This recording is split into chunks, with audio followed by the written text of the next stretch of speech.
अरे अरे ये कौन है?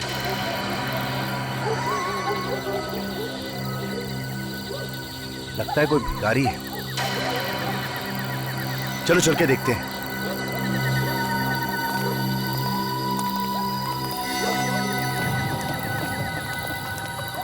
ये बेवड़ा, चल उठ, तेरा टाइम खत्म हो गया है, चल निकल यहाँ से। ठीक है लोड़ा, क्या लगता है?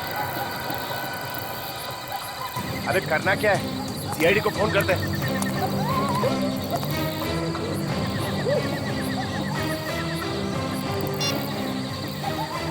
Hello hello CID.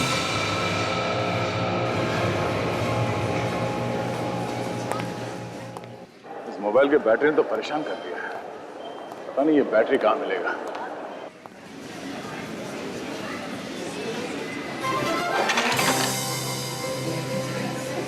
I am so sorry. मैं कर लूँगी। नहीं, इट्स ओके।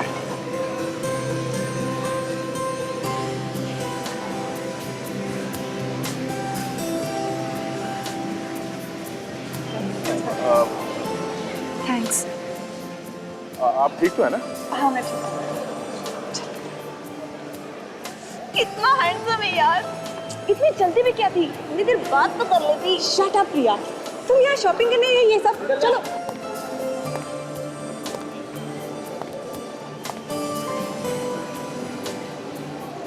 माय गॉड, मैं क्यों आया था यहाँ पे? ओ हाँ, फोन की बैटरी।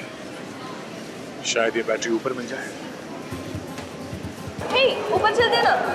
हाँ चलो। अरे कितना भी शॉपिंग कर लो कम ही होता है ना। एक काम करते हैं, हम उस दुकान में जाते हैं। मुझे बहुत सारी टॉप्स खरीदने। ए वहाँ पे भी जाके देखते हैं ना।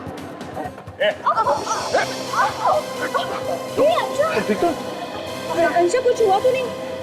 I'm fine. ओके? चलो। अंशा क्या यार? I'm fine. अंशा बहुत दर्द हो रहा है। शायद मोच आ गई है। चलिए आपको हॉस्पिटल लेके चलते हैं, किसी डॉक्टर को दिखाते हैं। चलो आइए। I'll manage। देखो चल। Excuse me. हाँ विजय। क्या? खून? जोर से लगा क्या? कहाँ पे? ओके, ठीक है, मैं पहुँचता हूँ। ओह शिट, मोच आई शायद। अभिजीत, थोड़ी देर हो जाएगी आने में। मैं आके बताता हूँ तुमको, ठीक है? ओके। आप चलिए, मैं हॉस्पिटल लेके चलता हूँ आपको। ओके? Okay, we'll manage। देखिए, आपके पैर को चोट लगी है, कुछ भी हो सकता है, डॉक्टर को दिखा देते हैं। चलिए, मैं छोड़ देता हूँ हॉस्पिटल। संभाल के। आज 9 बजे दोस्तों के साथ फिल्म देखने का प्लान था। पर 9 तो बज गए। हाँ जी, प्लान कैंसिल।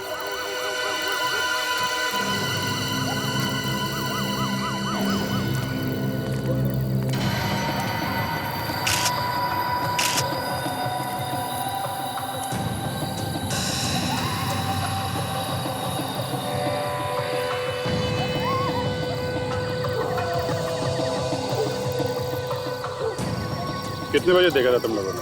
अभी अभी साहब, जैसे ही देखा आप लोगों को फोन कर दिया।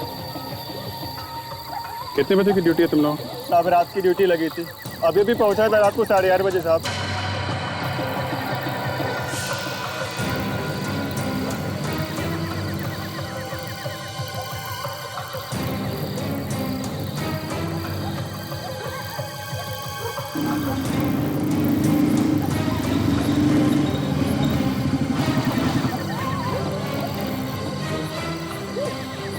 आगे ठीक ठाक है? हाँ यार, वो मॉल में एक छोटा सा एक्सीडेंट हो गया था। जिसका एक्सीडेंट हुआ उसे हॉस्पिटल में छोड़ के आया। उसने नॉलेज में चला था। अभी तक तो पता नहीं चला है, बस खाली यहाँ चेहरे पे नीलापन। पॉइजनिंग तो नहीं है? नहीं, ये हाथ और नाखून ये सब तो ठीक ठाक है। बस खाली यहाँ गले में ये देखा कैसा निशान, अजीब सा डिजाइन बना हुआ है। पता नहीं किस चीज से गला घोट दिया। ये है कौन, देखते हैं।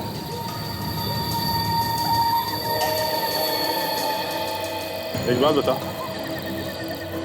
तुम लोगों ने इस आदमी को यहाँ सोसाइटी के आसपास पहले कभी देखा? नहीं नहीं साहब।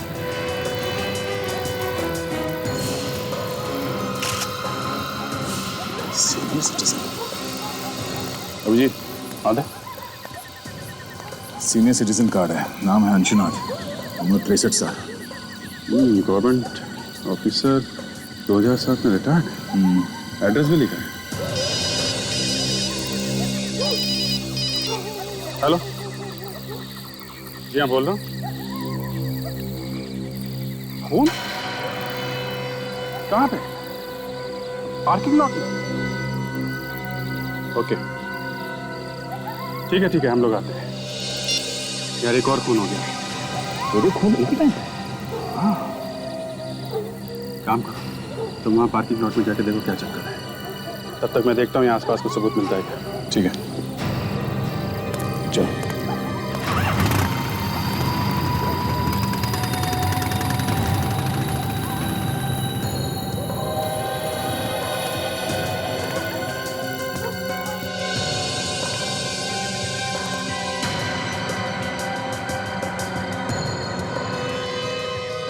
माय गॉड, ये क्या चक्कर है?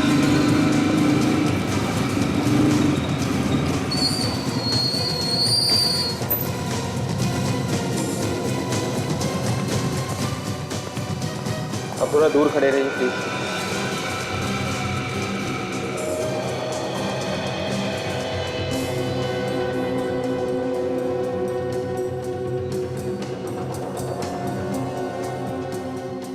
तुमने कब देखा इस लाश को?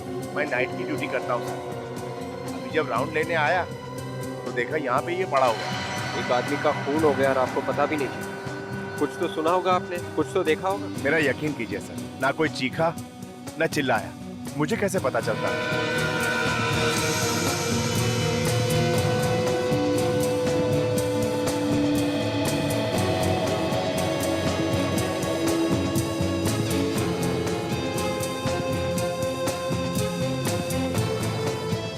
टायर के निशान काफी गहरे हैं।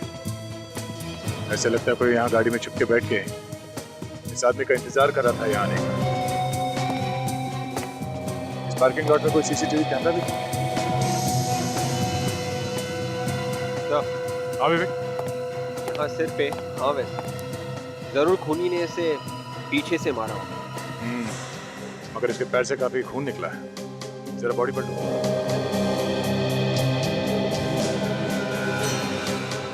ये तो केशव सर है, इसी बिल्डिंग में इनका ऑफिस है सर। अच्छा, देखा विवेक, इसके जान की नस काटी है। शायद इस नस काटने की वजह से इतना सारा खून बह गया और उसी की वजह से इसकी मौत हो गई। मतलब सर खूनी ने इसके पैर की नस काटी और उससे सिर पे भी मारा। मगर कोई ऐसा करेगा क्यों? और इस आदमी ने मरने से पहले चिल्लाया क्यों नहीं? ये बात मेरी समझ में भी नहीं आ रही विवेक। कुछ तो गड़बड़ है इस खून में। अब इसका जवाब तो डॉक्टर सालुंके ही देंगे।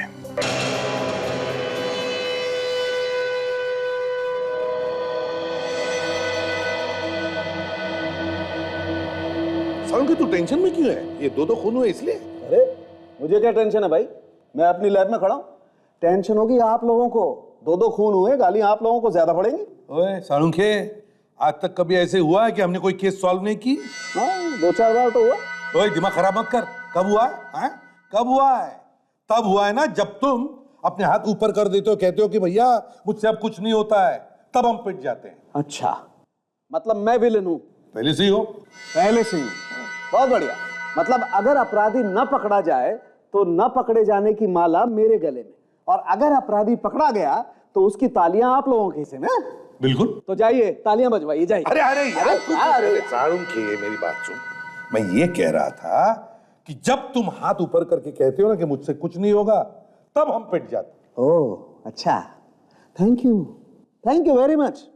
आप लोगों ने कम से कम ये तो कबूल किया कि हम लोगों की वजह से आप लोगों की दुकान चल रही है। anyway, हम इन लाशों के बारे में बात करते हैं। हाँ, चलो।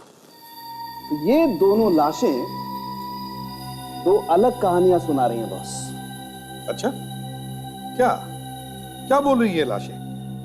ये दोनों खून एक ही आदमी ने किए हैं, है ना? एक ही आदमी ने नहीं किए।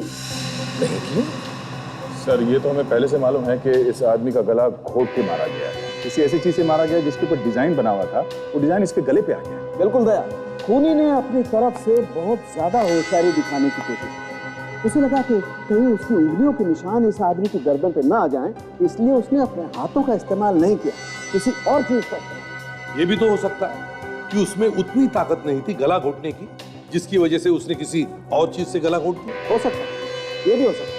लेकिन एक बात बिल्कुल पक्की है बॉस, कि खूनी अनाड़ी हड़बड़ाया हुआ है। शायद उसने पहली बार खून किया, लेकिन फिर भी खूनी हमारे लिए कुछ छोड़ गया।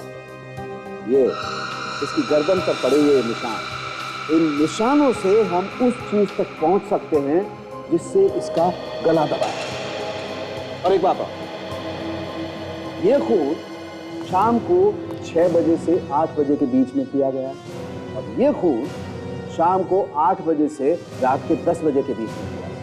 ये भी तो हो सकता है सारुंखे कि उस खूनी ने इस आदमी का 6 और 8 बजे के बीच में खून कर दिया, और फिर दूसरी जगह जाकर इस आदमी का 8 और 10 बजे के बीच में खून कर दिया। नहीं बॉस, मुझे ऐसा बिल्कुल नहीं लगता। मुझे लगता है 2 अलग अलग खूनी।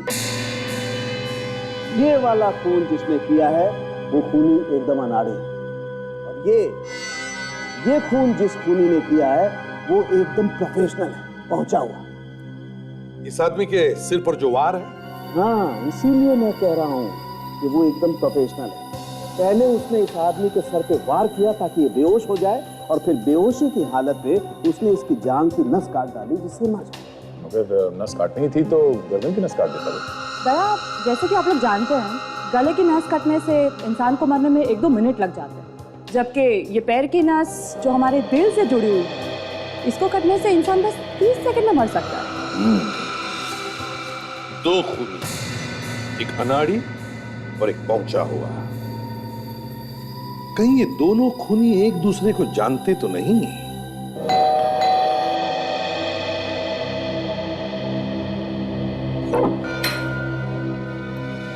जी, हम लोग सीआईडी से और अंशुनाथ जी के खून के बारे में पूछताछ करनी। जी, मैं उनकी बेटी हूँ। आइए, अंदर आइए। Thank you. घर में और कौन कौन रहता है? ये मेरे पति रजत है। हम लोग मम्मी पापा के साथ ही रहते हैं। आपकी मम्मी कहाँ है? वो मंदिर गई है पापा के लिए हवन करने, बस अभी आती होगी। ये आपकी मम्मी हवन करवाने अकेली गई है? जी, एक्चुअली पापा इन्हें ज्यादा पसंद नहीं करते थे। मैंने उनके मर्जी के खिलाफ जाकर रजत जी से शादी की थी, इसीलिए मम्मी ने उनके आत्मा की शांति के लिए रजत को हर पूजा और हवन से दूर रहने के लिए कहा। तो इसीलिए अकेली गई हैं हवन करवाने के लिए? जी सर, मरने के बाद कोई किसी से नाराज कैसे रह सकता है?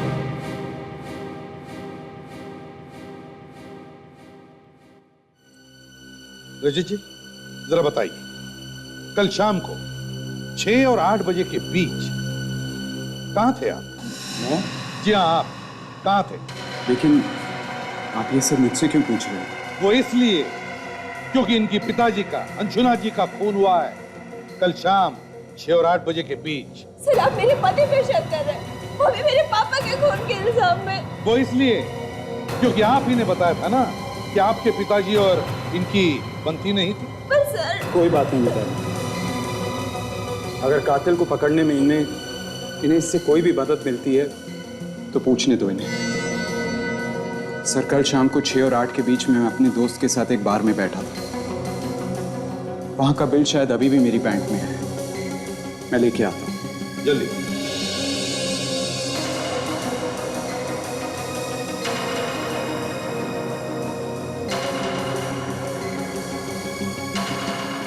ये लीजिए सर।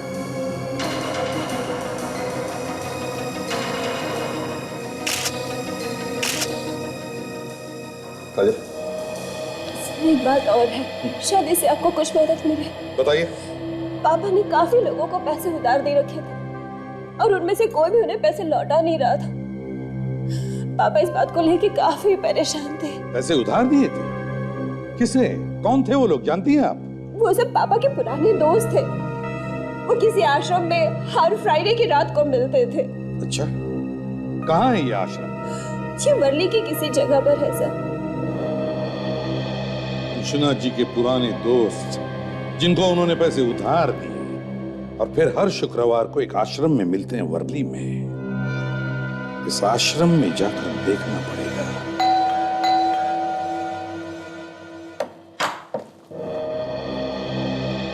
केशव का घर यही है? जी हाँ। हम लोग सीआईडी से।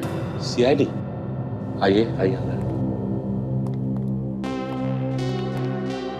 साहब, ये लोग सीआईडी से हैं, आप लोगों से मिलना चाहते हैं। जी कहिए। माफ कीजिए आप लोगों को तकलीफ दे रहे हैं, लेकिन हमें केशव के बारे में आपसे कुछ बातचीत करनी है। जी बोलिए। मैं ही केशव का पिता हूँ। ये मेरी पत्नी, ये मेरा छोटा भाई, ये उनका बेटा और ये उनकी पत्नी। देखिए, हम जानते हैं कि आप लोगों पे क्या बीत रही होगी, पर ये जानना बहुत जरूरी है कि केशव की किसी के साथ कोई दुश्मनी थी? केशव की दुश्मनी हो ही नहीं सकती थी। सोने के जैसा दिल था उसका, किसी से कोई लड़ाई झगड़ा वगैरह कुछ नहीं था। दुश्मनी नहीं तो कोई ऐसा आदमी जिसके साथ उसकी बनती ना हो? मुझे तो ऐसा कोई आदमी याद ही नहीं आता जो केशव भैया को पसंद ना करता हो। हाँ बेटे, तुम्हें कैसे याद आए? बिरजू, एक मिनट आप रुकिए उधर। ये जो अभी आपने कहा कि आपको कैसे याद आएगा, ये क्यों कहा आपने? क्यों नहीं याद आएगा इनको? बस ऐसे ही बोल दिया था। नहीं, कोई तो कारण होगा। क्या बात क्या है? केशव जी का इनके साथ रोज किसी न किसी बात पे झगड़ा होता था। किस बात पे झगड़े होते थे केशव के साथ? ऐसी तो कोई बात नहीं थी सर मैं बताता हूँ। कपिल ना केशव के बिजनेस में काफी दखल अंदाजी करता था। ये बात केशव को बिल्कुल पसंद नहीं थी। इसी बात पर कभी कभी बहस हो जाती थी बस। कपिल जी, कल रात 8 से 10 बजे के बीच में आप कहाँ थे? आप मुझ पर शक कर रहे हैं? देखिए, आप इस तरह मेरे बेटे से बात नहीं कर सकते। मैंने सिर्फ एक सवाल पूछा है, उसका जवाब दो। कल रात 8 से 10 बजे के बीच में तुम कहाँ थे? मैं कल शाम को अपने दोस्त देवांग के घर पे था। देवांग के यहाँ? लेकिन कल जब अपनी बात हुई थी तब तो तुमने कहा था कि तुम मयूर के यहाँ हो। वो मेरा मतलब है कि मैं देवांग के घर गया जरूर था, पर वो मिला नहीं तो मैं मयूर से मिलने चला गया। अच्छा, इस फैमिली बिजनेस के अलावा ये केशव किसी एड एजेंसी में भी काम करता था? जी हाँ, वो एक एड एजेंसी का मालिक भी था और पिछले काफी दिनों से वो काम को लेकर परेशान रहता था। उसका एक पार्टनर भी है, आलोक। आलोक? ठीक है, इस आलोक से भी मिल लेते हैं। सर, इस आलोक को जरूर कुछ पता होगा। देखते हैं।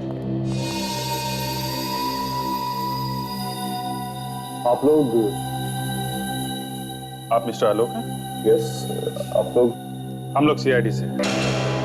आपको तो मालूम ही होगा कि केशव का खून हो गया है। जी हाँ, मुझे मालूम है। बस उसी सिलसिले में कुछ पूछताछ करनी है आपसे। It's such a shock. कल तक जो मेरी बगल वाली कुर्सी पर बैठा करता था, वो अचानक यकीन नहीं होता। केशव की खूनी को पकड़ने के लिए किसी भी तरह की मदद चाहिए, मैं करने को तैयार हूँ। Excuse me sir. सर, ये कुछ अर्जेंट पेपर्स हैं, क्लाइंट्स को भेजने हैं, आपके सिग्नेचर।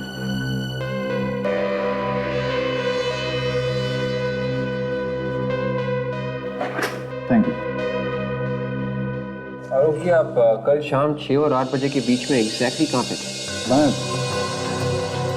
मैं कल सीधा ऑफिस से जिम चला गया था। तकरीबन रात के 10 बजे तक मैं वहीं था। अगर ये सब आप मुझसे क्यों पूछ रहे हैं? खून का मामला है, जब तक कोई ठोस सबूत नहीं मिल जाता हम सब पे शक करते हैं। पता है, मैं केशव के पिता से मिले थे। उन्होंने बताया कि पिछले कुछ दिनों से वो ऑफिस के काम को लेकर काफी परेशान है। ऐसी क्या बात? सर टेंशन किस बिजनेस में नहीं है, कोई छोटी मोटी होगी चीज, मुझे पता नहीं वो किस बात से परेशान है। ऐसे आपका जिम कहाँ है?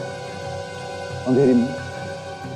मैं आपको कार्ड देता हूँ, आप चाहें तो वहां जाकर पता कर सकते हैं। खैर वो तो हम लोग पता लगा ही लेंगे। फिलहाल के लिए थैंक यू, जरूरत पड़ी तो आपको दोबारा परेशान करेंगे। जी जरूर।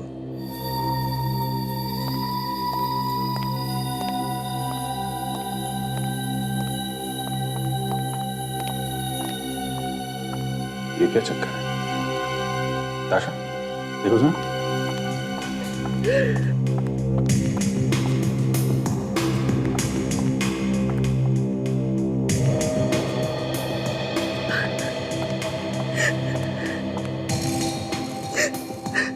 एक्सक्यूज मी, क्या हुआ?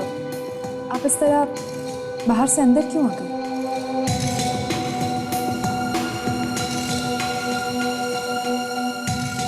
आप काफी परेशान लग रही हैं। देखिए, ऐसी कोई बात हो जो आपको बतानी है केशव के बारे में? केशव और मैं एक दूसरे से बहुत प्यार करते थे और बहुत जल्द हम लोग अपनी शादी की बात अपने घर वालों से करने जा रहे थे। I'm really sorry, लेकिन ऑफिस में कोई ऐसा हो जिस पर आपको शक हो, ऐसा कोई जिससे केशव का लड़ाई झगड़ा हुआ हो? केशव सिर्फ एक इंसान से हमेशा परेशान रहते थे और वो है ये आलोक। आलोक और उनकी सोच कभी नहीं मिलती थी। हर रोज किसी न किसी बात पर ये दोनों बहस करते रहते थे। लेकिन ये आलोक तो कह रहा था कि वो दोनों बहुत अच्छे दोस्त थे। झूठ बोल रहा है ये आलोक। केशव तो उससे सीधे मुंह बात तक नहीं करते थे। उन्हें शक था कि आलोक कंपनी के पैसे में हेरा फेरी कर रहा है। अच्छा। और जब से केशव गए हैं ना मैम, तब से इस आलोक ने अपने कैबिन का लॉक तक चेंज कर दिया है। मुझे तो लगता है कि आलोक कुछ छुपा रहा है। मैम यकीन मानिए, इसी ने मेरे केशव को मारा, इसी आलोक ने। ये आप इतना यकीन के साथ कैसे कह सकते हैं? कोई सबूत है आपके पास? सबूत ही तो ढूंढने की कोशिश कर रही हूँ, लेकिन मैं उसके कैबिन में अंदर जा नहीं पा रही। या तो ये खुद अंदर होता है या फिर कैबिन को लॉक करके चला जाता है। इसके और इसके पीने के अलावा इसके कैबिन में अंदर घुसने की परमिशन और किसी को नहीं है। ठीक है, आप बिल्कुल चिंता मत कीजिए। अब जो करना है हम लोग करेंगे।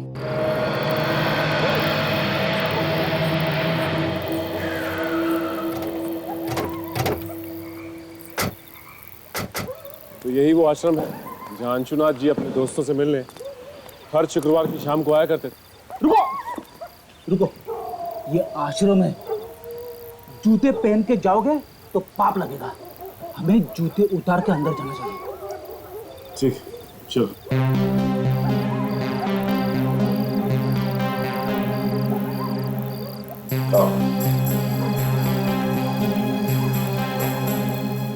चलो और एक चाल चल। ये सब क्या हो रहा है यहाँ पे? बहुत चालें चल रही। आश्रम के नाम पर अय्याशी हो रही है यहाँ पर। आप? हम लोग सीआईडी से हैं। अंशुनाथ के खून के बारे में पूछताछ करने आए हैं। सीआईडी? हाँ सीआईडी। क्लब जैसे माहौल को आश्रम कहते हैं आप लोग? सर जी, हमारे जैसे उम्र के लोग जाएं तो और कहाँ जाएं? हम सब रिटायर्ड लोग हैं। अब अगर घर पर बोलेंगे ताश खेलने जा रहे हैं तो बहू बेटे क्या समझेंगे? हाँ, देखिए, इसीलिए आश्रम का बहाना देकर हम हफ्ते में एक बार यहाँ आते हैं, हंसते हैं, खाते हैं, जीते हैं और कभी कभी पी लेते हैं। वो सब तो ठीक है, लेकिन आपके बीच से आपके एक दोस्त अंशुनाथ जी गुजरे। आप लोगों ने हफ्ते भर के लिए भी ये हंसना खेलना बंद नहीं किया। भाई उम्र ही ऐसी है, हमने तो सब कुछ देख लिया, अब तो बस जाने के इंतजार में जी रहे हैं। बात तो ठीक कही आपने, पर कम से कम अंशुनाथ जी के खूनी को पकड़ने में आप हमारी मदद तो करेंगे ना? जरूर करेंगे, लेकिन ये अंजुनाथ के मर्डर करने वाले को क्या फायदा हुआ होगा, समझ में नहीं आता। उसके घर वालों के बारे में हम ज्यादा कुछ तो नहीं जानते, पर एक बार उसका दामाद रजत उसका पीछा करते करते यहाँ आया हुआ था। उन दोनों में काफी बहस भी हुई थी। हमें तो पता चला है कि अंशुनाथ जी से आप लोगों ने कुछ उधार पैसे लिए थे जो अभी तक लौटा ही नहीं है। अरे किस उधार की बात कर रही हैं आप? हाँ? अरे हमने तो अपने सारे बच्चों की शादियां करवा दी हैं और हम सब खुशी खुशी रिटायर हो चुके हैं। हमें कोई भी पैसों की जरूरत नहीं है। अंशुनाथ को बड़ा दांव खेलने की बहुत आदत थी। जब भी उसे हम रोकते थे तो कहता था सारी जिंदगी पैसा कमाने में निकल गई, अब खर्च करने का मजा ले रहा हूं। सही कह रहा है। अब बड़े दांव में जीत तो बड़ी होती है, लेकिन हार भी बड़ी होती है। वो बहुत बार गेम में पैसे हार चुका था। शायद इसी बात को छुपाने के लिए उसने घर वालों से झूठ बोला होगा। तो ये बात है। ठीक है, अगर हमें आप लोगों की दोबारा जरूरत पड़ी तो हम आपको याद करेंगे। जी।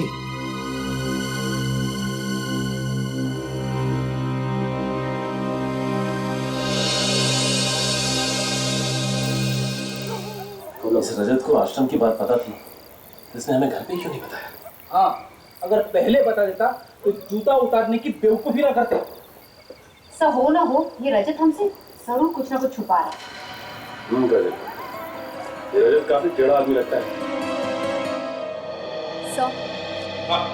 संगीत बार में से पता चला है कि उस शाम को 6 बजे से लेकर 8 बजे के बीच ये रजत वहीं पर बैठकर ड्रिंक कर रहा था।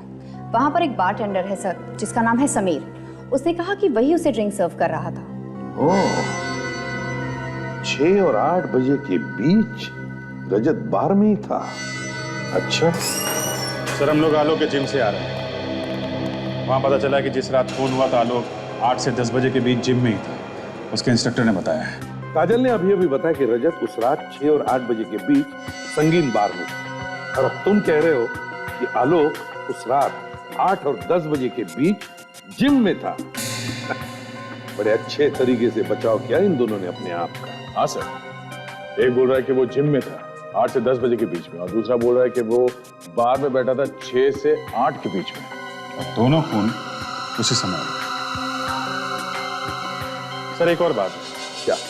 जब हम लोग आलोक के ऑफिस गए थे तो वहाँ हमें केशव की गर्लफ्रेंड मिली थी, अनन्या, और अनन्या ने ताशा को बताया कि आलोक ने अपने ऑफिस में कुछ छुपाने की कोशिश की। केशव की गर्लफ्रेंड अनन्या ने बताया कि आलोक अपने ऑफिस के कैबिन में कुछ छुपाने की कोशिश कर रहा है। क्यों? और उसने ये भी बताया सर कि केशव की मौत के बाद आलोक ने कैबिन के ताले बदल दिए। उसके बाद कोई भी आ जा नहीं सकता सिवाय एक आदमी। कौन है वो? सर आलोक का पीए, सिर्फ वही कैबिन में आ जा सकता है। तो जब तुम लोग उसके ऑफिस में गए तब उसके कैबिन में गए थे? नहीं सर, एक्चुअली आलोक हमें केबिन के बाहर ही मिला। गड़बड़ है अभी, कुछ तो गड़बड़ है। ऐसी कौन सी चीज है जो ये आलोक सबकी नजरों से छुपाना चाहता है? इसके कैबिन की तलाशी लेनी चाहिए। अगर सीधे उंगली से घी नहीं निकला तो टेढ़ी उंगली से निकालो। पंचायत चल रहा है, ज्यादा लोग दिख नहीं रहे हैं, सावधानी से काम कर लेना। इसी बीच में करना है, समझे? रेडी हो ना?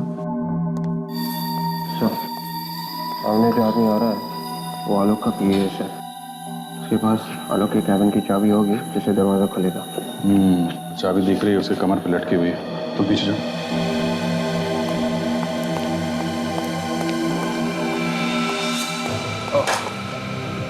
संभाल के लगी तो नहीं आपको? अरे आप तो वो आलोक जी के पीए हैं ना? जी हाँ सर, आपने पहचान लिया मुझे? क्यों नहीं। कल आलोक जी से बात हो रही थी तो आप आए थे वो कुछ साइन कराने के लिए। जी हाँ। अच्छा सर, ये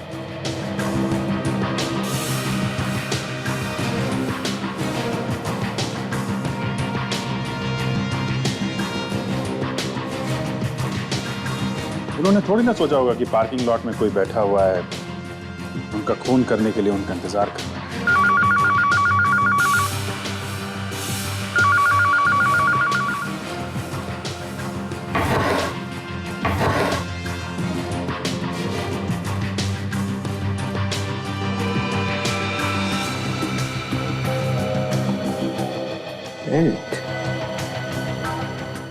एक मिनट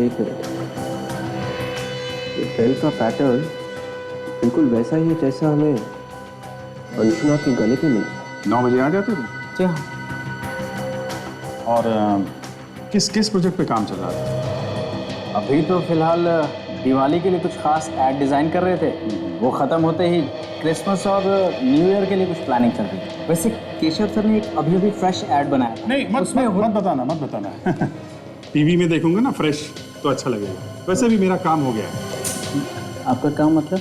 नहीं हो गया, जो पूछना था वो हो गया। अच्छा। आप जरूरत पड़ेगी तो आपसे दोबारा मिल लूंगा। Most welcome sir, no problem. ये कार्ड आप पे गिरा है क्या? हाँ उठा लीजिए।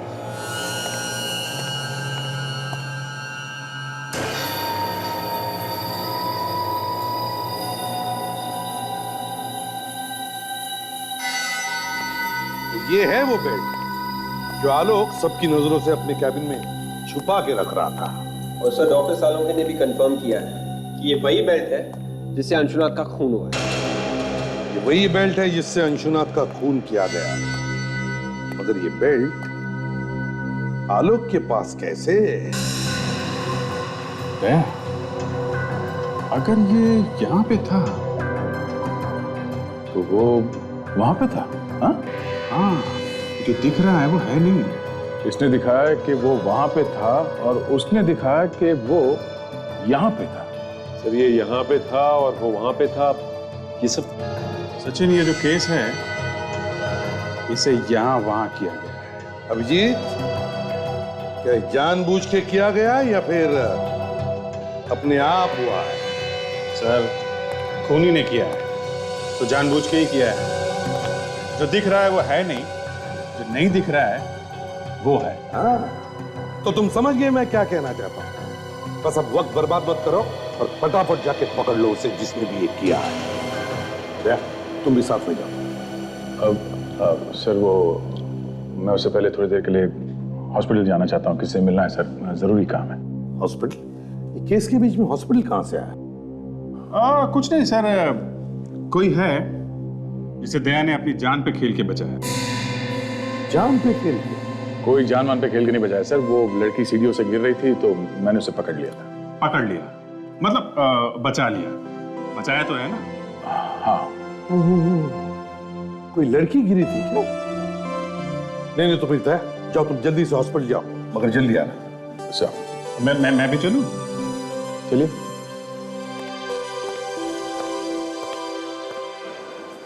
अच्छा तो यहाँ पे है तुम्हारी अंशा। सिर्फ अंशा अभिजीत, कोई मेरी अंशा नहीं। और प्लीज अंदर कुछ इधर उधर की बातें मत कर देना। मैं तुम्हें कल लेने जरूर आऊंगा। ठीक है, बाय। नहीं मैं क्या बोलूंगा, तुम लोग बातें करना, मैं तो देखता रहूंगा। अंदर चलो तो सही।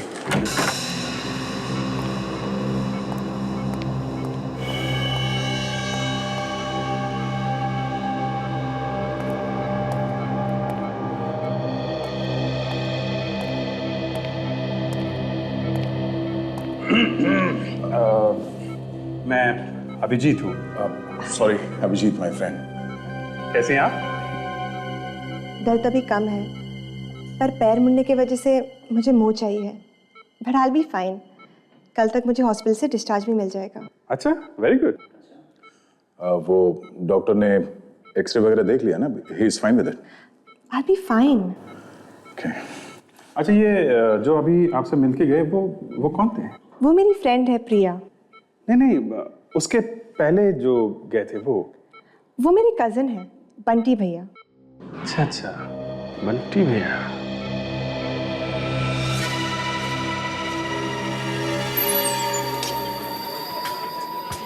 वो रहा समीर वही बार्टेंडर है जिससे हम उसे मिले थे। उस रात जब रजत यहाँ आया था और अंशुनाथ का खून हुआ था, समीर ही यहाँ। अरे मैडम आप? समीर हमें तुमसे कुछ पूछना है। मैडम रजत के बारे में जो कुछ भी मुझे मालूम था वो सब कुछ मैंने आपको बता दिया। नहीं रजत नहीं, ये फोटो देखिए, आपने इस आदमी को पहले कभी देखा है? ये तो हमारे रेगुलर कस्टमर है और कुछ ही दिनों से यहाँ पर आने लगे। कुछ ही दिनों से मतलब कब से? करीब 1 महीने पहले हमारे इसी बार के आगे उनकी कार खराब हो गई थी। सब मैकेनिक आने तक यहीं पर आके बैठे थे, तब से हर रोज आना जाना है उनका। ओके, अच्छा याद करके बताइए, वो आदमी रजत को जानता था? कभी बात करते हुए देखा आपने दोनों को? सर बात करते हुए क्या, दोनों अच्छे दोस्त लगते थे और 3-3, 4-4 घंटों तक यहीं पर बातें करते रहते थे। Sameer, thank you very much. ACP sir को फोन करके बताइए।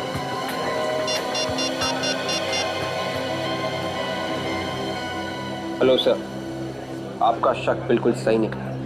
सर, मैं केशव के खूनी को किसी भी कीमत पर सजा दिलवाना चाहती हूँ और उसके लिए मैं आपकी हर तरीके से मदद करने के लिए तैयार हूँ। गुड। देखो अनन्या, उसके खिलाफ सबूत तो हमारे पास है, मगर हम चाहते हैं कि तुम उसे खुद फोन करके यहाँ बुला लो। उससे कहो कि वो सबूत तुम्हारे पास है और तुम एक कीमत पर ही वो लौटाने के लिए तैयार हो। मगर सर ये तो कुछ नहीं होगा, घबराओ मत, समझे? देखो, सबूत ढूंढने की कोशिश करेगा और जब उसे कमरे में सबूत नहीं मिलेगा तो अपने आप को बचाने के लिए भागने की कोशिश करेगा और वो तुम्हारे पास आएगा सबूत लेने के लिए और हमारे जाल में फंस जाएगा, समझे? कुछ नहीं होगा, तुम्हें घबराओ मत। चलो जल्दी से फोन करो उसे। जी सर। करो। हेलो, मैं अनन्या बोल रही हूँ। मुझे पता है कि इस वक्त तुम क्या ढूंढ रहे हो। वो सबूत जो तुम सबसे बचाने की कोशिश कर रहे थे वो अब मेरे पास है और बहुत जल्द मैं उसे सीआईडी के पास भेजने वाली हूँ। अब तुम बच नहीं सकते। सीआईडी? नहीं अनन्या, मेरी बात सुनो, ऐसा मत करो प्लीज। तुम्हें इसकी जो कीमत चाहिए मैं चुकाने के लिए तैयार हूँ। प्लीज सीआईडी के पास मत जाओ। कीमत? वाओ, मेरे बोलने से पहले ही तुमने कीमत की बात छेड़ दी। मुझे तुम्हारे सबूत के लिए पूरे 50 लाख रुपए चाहिए। 50 लाख? देखो, हाँ, रकम की मत सोचो, अपनी जान के बारे में सोचो, वरना बिना टाइम वेस्ट किए मैं सीआईडी के पास चली जाऊंगी, समझे ना? नहीं नहीं, ठीक है, मैं तैयार हूँ। मुझे 2 घंटे में मिलो, मैं तुम्हारे पूरे पैसे कैश में दे दूंगा। प्लीज वो सबूत किसी और को मत दिखाना। मैं इतनी बेवकूफ नहीं हूँ। अच्छा, कहाँ मिलना है? मैं तुम्हें जगह का नाम एसएमएस करती हूँ। सर वो तैयार हो गया, हमें उसे एक जगह का नाम एसएमएस करना होगा। Very good Ananya. अब देखो शिकारी कैसे खुद शिकार बनकर हमारे जाल में फंस जाएगा।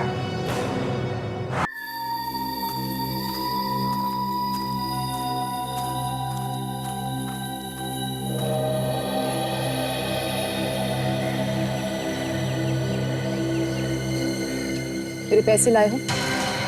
तेरे समझ लो।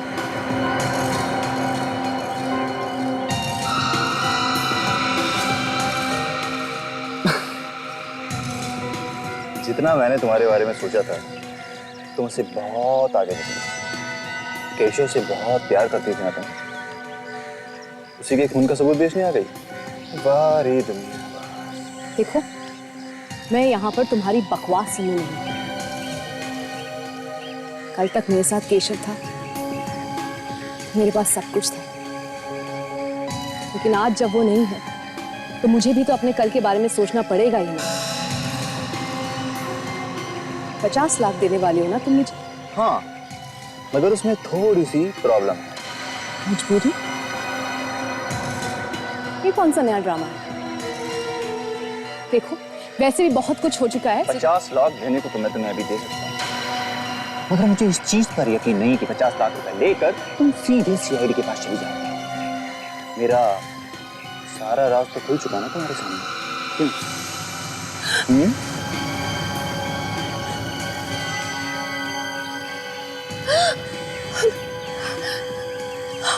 हमें बर्बाद करने निकली थी? हाँ? धमकी देती है हमें? Very wrong. तुम लोगों ने केशव को तो खत्म कर ही दिया, अब मुझे मारना चाहते हो? ठीक है, मारो मुझे, मारो गोली। शूटर। गन फेंक दो। तुम दोनों का खेल खत्म हो चुका है, सरेंडर कर दो। अब नीचे, अब नीचे।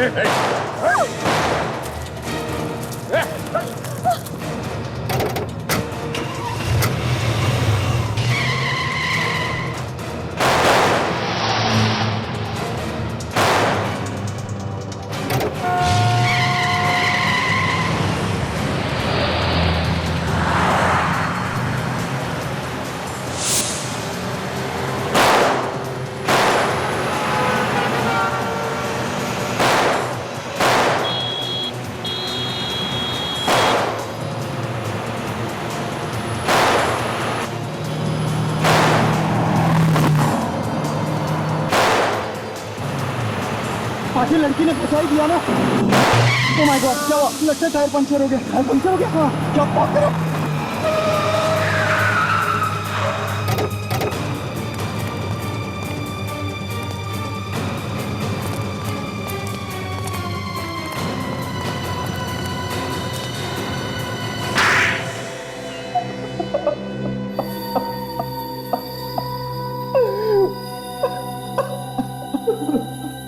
केशव और अंशुनाथ, जिन दो लोगों का खून तुम लोगों ने किया, उनकी लाशें डॉक्टर साळुंखे को कुछ कहानी सुना रही थी। वो कहानी अब हम तुम्हारे मुंह से सुनना चाहते हैं।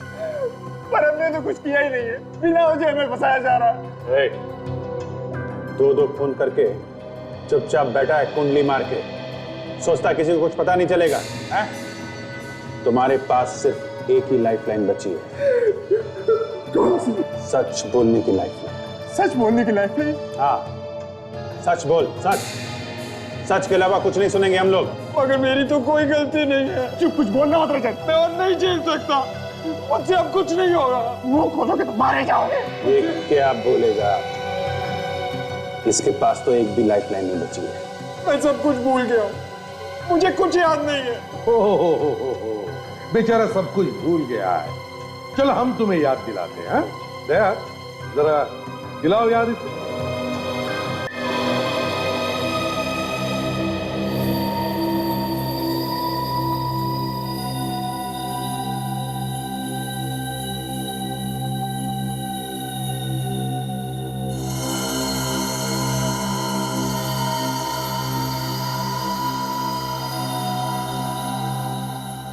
शहर में दो लोगों का खून होता है, दोनों एक दूसरे को नहीं जानते हैं। कोई नई बात नहीं है, ऐसा अक्सर होता है। दोनों का आपस में कोई संबंध नहीं। एक बूढ़ा आदमी रिटायर्ड, दूसरा एक एड एजेंसी का मालिक। दोनों खून दो अलग अलग जगह पे अलग अलग टाइम पे होते हैं।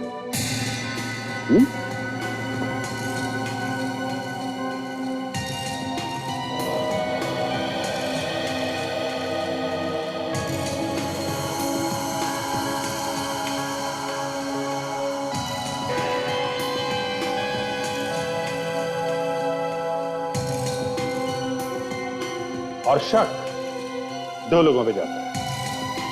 रजत, जिसे बिल्कुल पसंद नहीं है कि अंशुनाथ पैसा उड़ाता है।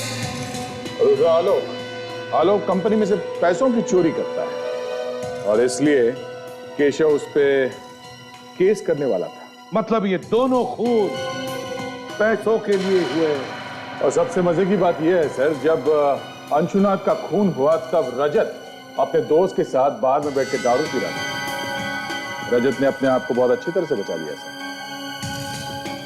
और ये आलोक भी जिम में अपनी बॉडी बना रहा था जब केशव का खून हुआ, इसलिए दोनों ही बच गए।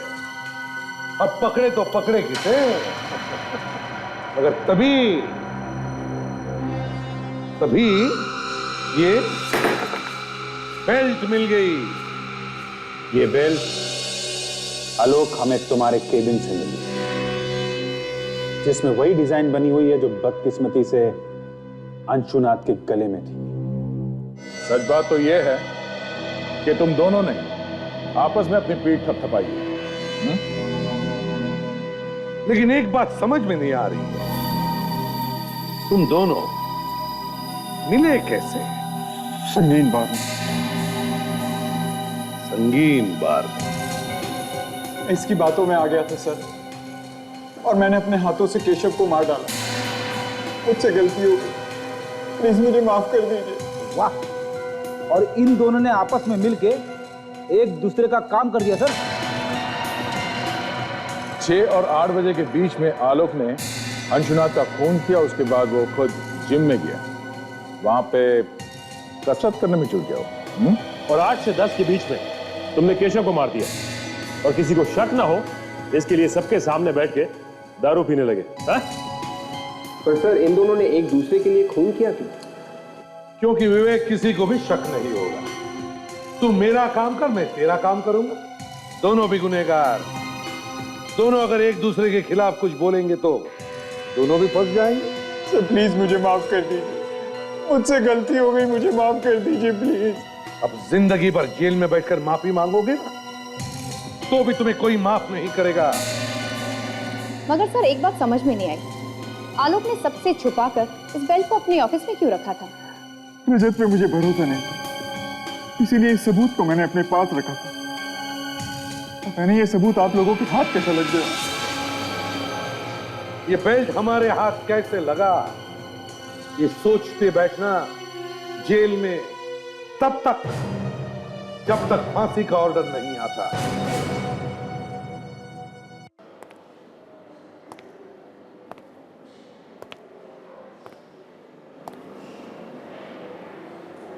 क्या हो गया? जी मेरी समझ में नहीं आ रहा है कि मैं क्या करूं और कैसे करूं। क्या समझ में नहीं आ रहा है? किसकी बात कर रहे हो? उसी की बात कर रहा हूं यार, और किसकी बात करूंगा। ये अंशा में ऐसा कुछ है, पता नहीं, बार बार उसी का ख्याल आता है दिमाग में।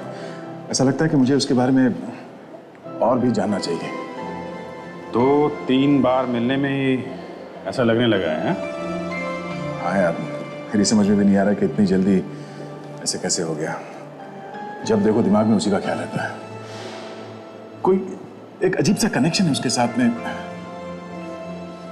मुझे लगता है कि सिर्फ तुम्हें लगता है या उसे भी ऐसा महसूस होता है? पता नहीं यार। अब जी तुम्हें तो मालूम ही है कि मेरे साथ क्या क्या हो चुका है। अब तो डर सा लगने लगा है कि कोई गलती ना हो जाए मुझसे। तुम्हें लगता है कि तुम फिर से चक्करों में ना फंस जाओ? हैं? पता नहीं। धीरे, एकदम से धीरे। दर्द हो रहा है ना? हाँ। हाय। हाय। क्या कहा डॉक्टर ने? 1 हफ्ते में एकदम ठीक हो जाऊंगी, बिल्कुल पहले जैसे। बस तब तक चलना फिरना थोड़ा कम करना पड़ेगा। ये तो अच्छी बात है, तुम्हें रेस्ट की जरूरत है। You should take rest and take care also. I will drop you. संभाल के प्लीज।